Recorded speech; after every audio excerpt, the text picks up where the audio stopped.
He walked into my courtroom as if he owned the whole town. He laughed at people, ignored the rules, and defied the law itself. I've seen a lot in my career, but this farmer crossed all boundaries.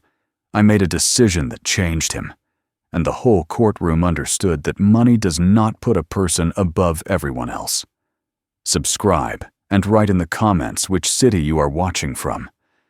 The morning I walked into my courtroom with the case file of Thomas Hale tucked under my arm, the air inside the Providence Municipal Court felt heavier than usual, thick with the kind of humidity that makes even polished wood seem damp. Summers in Rhode Island can be unforgiving, and that particular morning carried the sort of sticky heat that settles on your skin before you've had a chance to properly wake up. I arrived early, as I always did, hoping to steal a few quiet moments before the day's chaos rolled in. The staff were just getting themselves settled, Christina sorting paperwork with the meticulous rhythm of someone who had been doing the same job for decades, a young clerk gulping down iced coffee, as though it were the only thing keeping him conscious. I took my seat, opened my docket, and began scanning through the familiar list of minor violations that filled most mornings with predictable routine. Parking infractions, expired tags, minor speeding, nothing out of the ordinary. But then my finger stopped on a name printed in bold block letters, followed by a list long enough to make the thick folder holding it bulge outward. 21 separate incidents of illegal dumping. 21. Each violation documented with photographs, witness statements, environmental reports, and complaints filed by neighbors who had grown desperate after months of living with polluted water, contaminated soil, foul odor, and dying vegetation. And at the center of it all stood the name, Thomas Hale. Even before I thought back to what I knew of him, the stacked pages were enough to suggest this was not a matter of simple carelessness. This was a pattern, a deliberate, repeated decision to treat the environment, the laws, and the people around him as inconveniences standing in the way of profits. The name alone carried weight in Providence. Thomas Hale was not a small-town farmer trying to make ends meet. He was the owner of thousands of acres of land, the operator of a multi-million-dollar agricultural business, supplying everything from dairy to beef to massive supermarket chains up and down the East Coast. He was the kind of man who sat on advisory boards, attended fundraisers with politicians, and was photographed wearing cowboy boots that cost more than most people's monthly wages. Some in town admired him for his empire. Others whispered that he treated his workers like machinery and his land like an infinite, disposable resource. And now I had his case in front of me. When I stepped into my courtroom later that morning, the heat outside followed us inside like an unwanted guest. The windows could circulate only so much air, and even the antiquated fans hanging overhead seemed to barely stir. But the environment inside the room was more than physical discomfort. It carried tension, the quiet, expectant kind that settles before something unusual happens. People shuffled into their seats, many with documents clutched in their hands, waiting for their brief appearance before the bench. Yet even before the bailiff signaled that the next case was ready, I sensed something different. It was the way the room shifted, almost imperceptibly, as everyone turned toward the tall, broad-shouldered figure walking through the door. Thomas Hale entered the courtroom as though it belonged to him. His boots hit the floor with a heavy confidence, his expensive leather jacket untouched by the sweat seeping into everyone else's clothing. Instead of the simple worn jeans and plaid shirt one might expect from a man working acres of land, he wore a pressed shirt tucked neatly into expertly tailored pants, a polished belt buckle gleaming like jewelry. His watch alone could have paid off a clerk's student loans. He removed his sunglasses slowly, not out of respect, but because he seemed to enjoy the act of surveying the room, letting everyone know he was not intimidated by the surroundings. It was not the first time someone walked into my courtroom without humility, but it was rare to see someone do it with such open, unfiltered arrogance. He took a seat in the front row, without so much as glancing at the sign reminding visitors to rise when court is in session. He leaned back, one arm draped loosely over the bench beside him, flipping open his phone to check messages, as if he were waiting for a meeting to start in his own office. It was clear from the way he crossed his legs, from the way he smirked at the clerk calling names, that he viewed this courtroom as just another minor annoyance in his busy schedule, something beneath him. In that moment, before a single word had been exchanged, I understood that what lay ahead would not resemble the routine matters listed in my docket. As the room settled, I noticed the faces of the people who had come because of him. They were not random observers. They were the ones affected by the 21 illegal dumping incidents. The first was a school teacher, no more than 35, her fingers pressed tightly around the edges of a thin folder. She looked exhausted, not the kind of tired that comes from lack of sleep, but the deeper fatigue of someone who has spent months fighting a battle she never expected to face. Inside her folder were medical notes, photographs, and letters from parents about their children falling ill after playing near a creek that had been clean until runoff from Hale's farm turned it into a polluted trickle. Not far from her sat an elderly man, thin and slightly stooped, his hands trembling as he examined the papers in his lap. He had lived on his small patch of land for decades, tending his vegetable garden with the pride of someone who found joy in simple, honest work. That land had turned sour literally after chemicals, and waste had seeped in, leaving nothing but wilted plants and barren soil. It had broken him in ways that had nothing to do with age. A young couple sat in another row, their expressions taut with restrained worry. They held a thick folder full of water test results, photographs of murky tap water, and written reports from doctors who suspected contamination. Their well, once a dependable source of clean water, had become undrinkable. Their infant had spent nights crying with stomach pain they could not explain until they learned the water they bathed their child in contained dangerous bacteria and chemical traces. I watched Hale glance at these people, not with concern, but with the detached amusement of someone observing strangers whose misfortunes held no relevance to him. There was no recognition that his decisions had affected real lives. His eyes moved from person to person with an expression that suggested they were nuisances, obstacles to his business operations, people who should feel grateful for the economic benefits he believed he brought to the state. The clerk called his name, and although the room fell silent, Hale remained seated, casually inspecting the grain of wood on the bench in front of him. His laughter, low, mocking, cut through the silence, earning a few startled looks from those sitting nearby. I watched the exchange unfold with a growing clarity. This was a man who had spent years believing he was beyond accountability. His posture, his eyes, the faint curl of his lip, they all told the same story. He had built his empire on land, on power, on the belief that those who worked with their hands should bow to those who profited from the earth. And he treated the law no differently. When the proceedings began, his behavior only intensified. As I recited the details of the first violation, he shifted his weight further back on the wooden pew, crossing his arms with exaggerated leisure.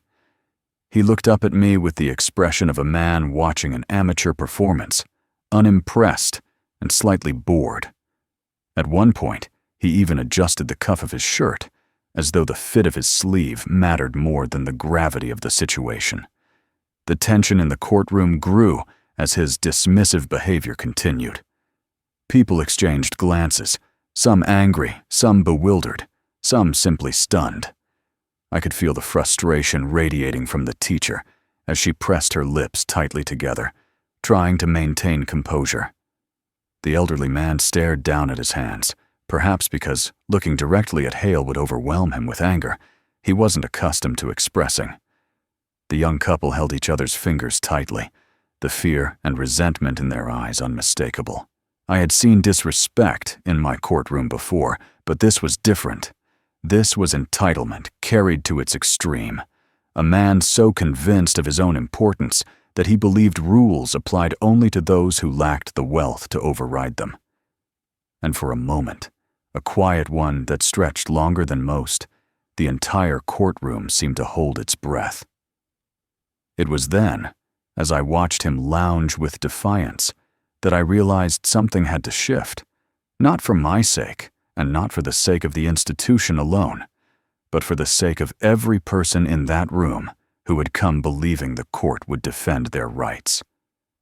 My mind moved carefully, evaluating the situation. Years of experience sat behind me like a steady hand, guiding me. What stood before me was not merely a violation of environmental law, but an assault on the idea that justice is blind to status. When I made the decision to hold him in contempt, a noticeable tremor passed through the room. The teacher closed her eyes briefly, almost in relief. The older man took a breath so deep it shook his shoulders. Hale, however, reacted with something closer to disbelief. He straightened slightly, a furrow forming above his brow, the first crack in his composure. He acted as if the concept of consequences was so foreign that he needed a moment to process what was happening. The bailiff approached him with calm professionalism. Hale recoiled at first, then stiffened, his jaw ticking with the unmistakable pulse of indignation. He rose slowly, compelled not by respect, but by the undeniable presence of authority closing in around him. His boots thudded against the floor as he walked toward the door, his posture still stubbornly straight, but his movements no longer relaxed. The arrogance remained, but something else appeared beneath it, an unease, a dawning realization that he was no longer the one controlling the narrative. As the door closed behind him and the murmurs rose within the courtroom, I found myself thinking of all the years I had served on this bench. I had seen people cry from shame, plead for forgiveness, lose their temper, express gratitude, and walk away with renewed hope. But rarely had I seen the transformation of a man's expression from smug indifference to reluctant awareness in such a short span of time. The rest of the docket moved along, but in the back of my mind, the shadow of Hale's case lingered. I knew that the next time he stepped into that courtroom, he would not be the same man who had walked in earlier that morning. Whether that would lead to true accountability remained to be seen. But he had tasted, for the first time in a long while, the boundary that even the wealthiest cannot cross. By the time I adjourned for the midday recess, I found myself sitting quietly behind the bench, looking at the thick file that still lay open before me. The heat outside continued to seep through the walls, but my thoughts were focused. Some cases challenged the law, others challenged the people involved. His would test both. I leaned back in my chair, feeling the gravity of what still lay ahead.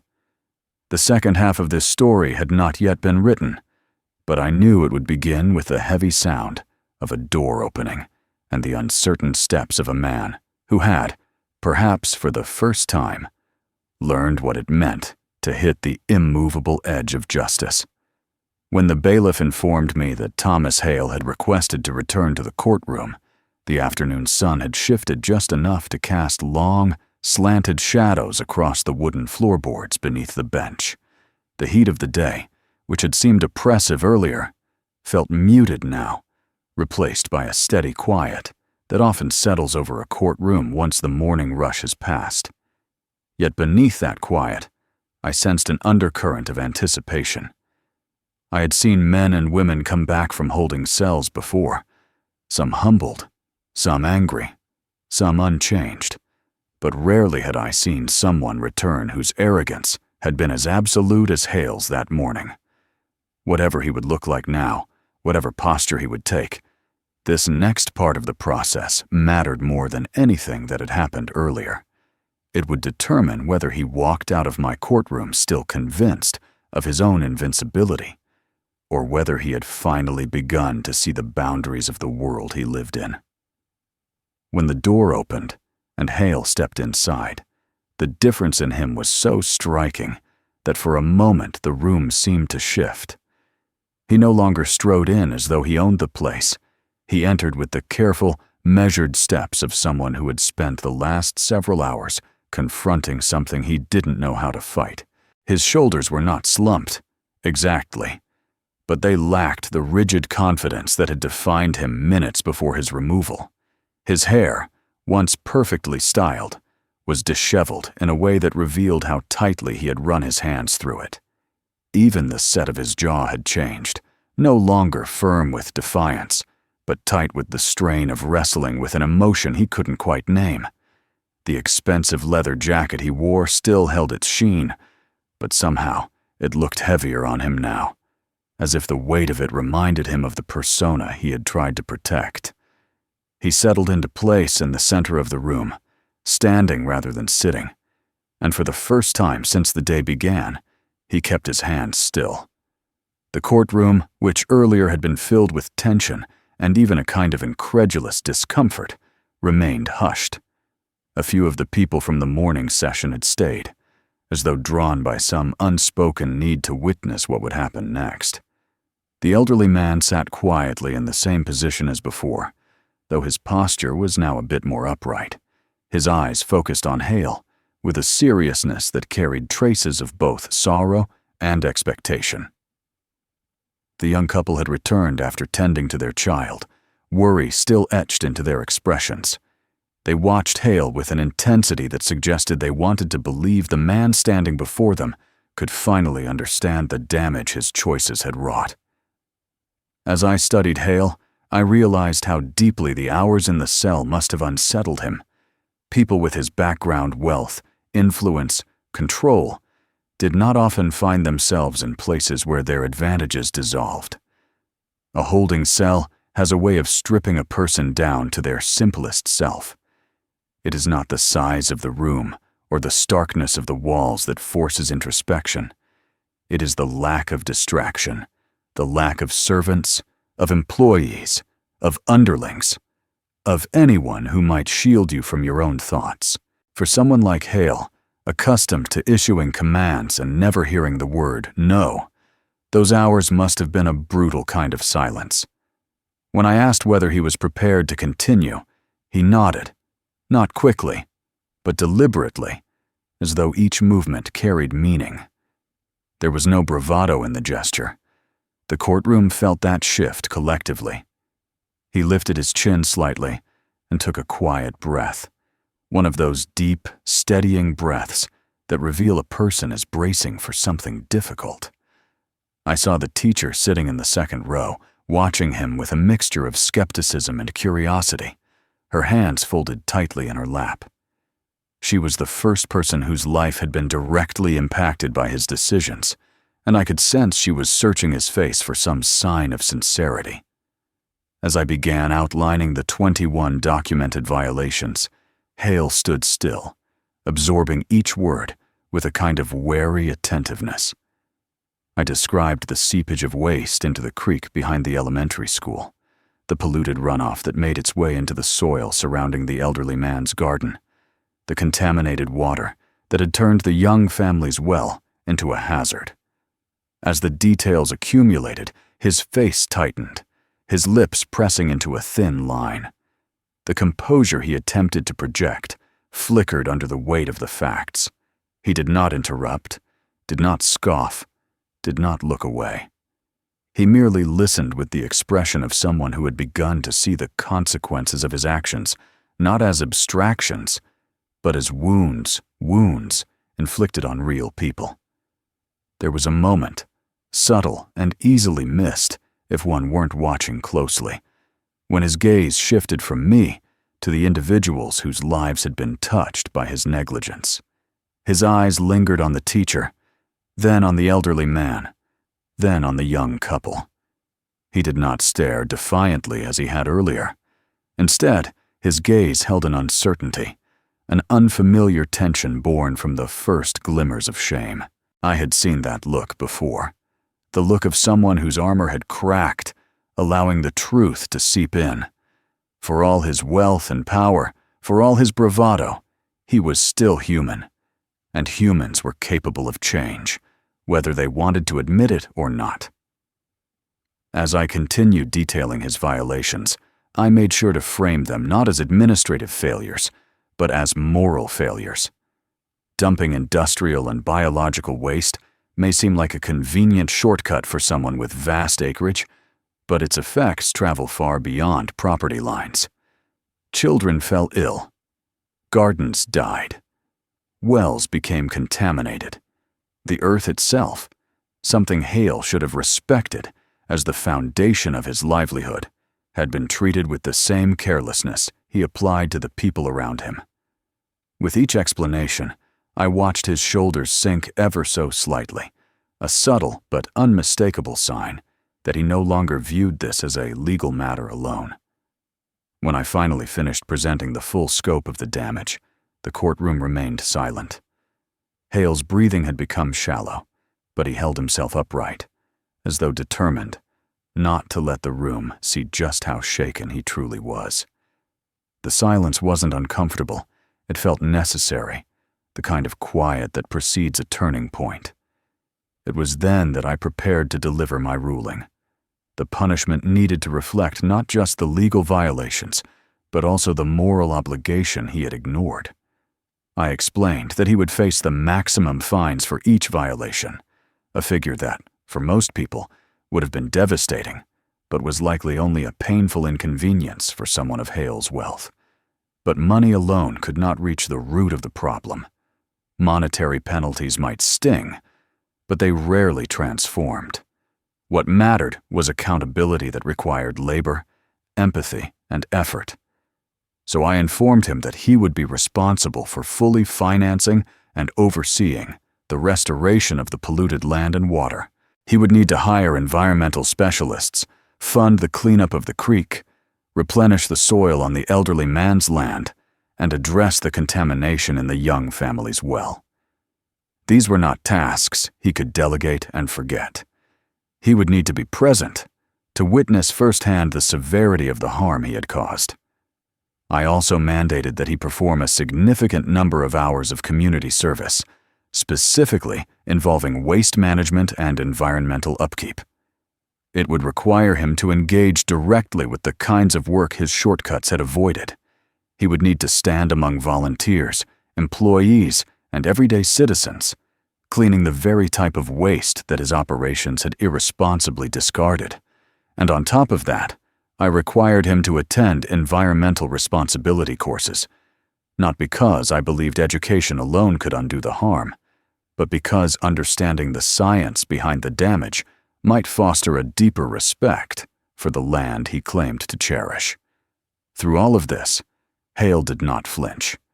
He listened without interruption, without visible resentment, and without the smug detachment he had worn earlier.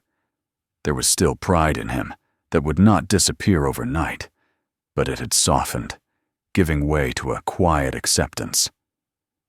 When I asked if he understood the scope of the ruling, he nodded again, this time with a slow acknowledgement, the nod of a man who finally accepted he could no longer live above the rules he had so casually dismissed. As he stood there, silent and contemplative, the teacher's expression shifted from anger to something resembling cautious hope. The elderly man, whose land had been poisoned, leaned forward slightly, as though trying to catch a closer look at the transformation unfolding before him. The young couple clasped their hands more loosely now, their apprehension easing just enough to allow a breath of relief. These were subtle changes, but they were changes nevertheless, indicators that justice, when administered fairly, did not merely punish, but also restored faith. Before Hale left the courtroom, he gave a brief glance toward the people who had been wronged by his actions. It was not an apology, not yet, but the look held a flicker of something new. Awareness, perhaps, or the early weight of remorse. And then he walked out the same door through which he had been escorted earlier. But this time, his steps were not heavy with defiance. They were steady, contemplative, softened by humility he had not possessed when he first entered that morning. Months passed. The case moved into its next phase. Most people who appeared before my bench never contacted me again after their rulings were delivered. Their lives continued, untouched by the memory of the courtroom. But one afternoon, as I sifted through another stack of files, Christina approached with an envelope in her hand. It bore my name in a handwriting that was stiff but deliberate, the kind of handwriting that belonged to someone unused to writing letters by hand. The return address confirmed what I already suspected. The letter was from Thomas Hale. Inside, he wrote not with eloquence, but with sincerity. He described how he had personally overseen the cleanup efforts, standing alongside environmental technicians, watching soil samples being taken, and witnessing the slow transformation of land he had once thought of only in terms of yield and profit. He spoke of how the teacher had visited the creek to see the water running clearer each week, how the elderly man's garden began sprouting green again after the soil was rehabilitated, how the young couple's well now tested clean after weeks of work. He admitted that the community service had been humbling in a way that forced him to confront the reality of his actions, and that working with volunteers had shown him how much effort went into preserving the land he had taken for granted. He ended the letter by acknowledging that he had been wrong to believe he was untouchable, wrong to treat the environment as disposable, wrong to ignore the well-being of others for the sake of convenience. I folded the letter and sat back, letting the weight of his words settle. In my years on the bench, I had learned that justice was not merely the application of laws, but a mirror held up to each person, reflecting their choices back at them. Some saw only what they wanted to see. Others, when confronted with their own reflection, began to change. Hale's transformation was not perfect, nor was it complete. Change rarely is, but it was real. And as I concluded my day, closing the files and shutting off the soft lamp that illuminated my chambers, I thought of the lesson that echoed through every case like his. Wealth can insulate, privilege can blind, and arrogance can mislead. But none of these can erase the simple truth that every person, no matter how powerful, must one day face the moment when they are held accountable for the impact they leave on the world around them. If you enjoyed this story, make sure to subscribe to the channel and share this video with others. And don't forget to check out our next stories. There's always more waiting for you.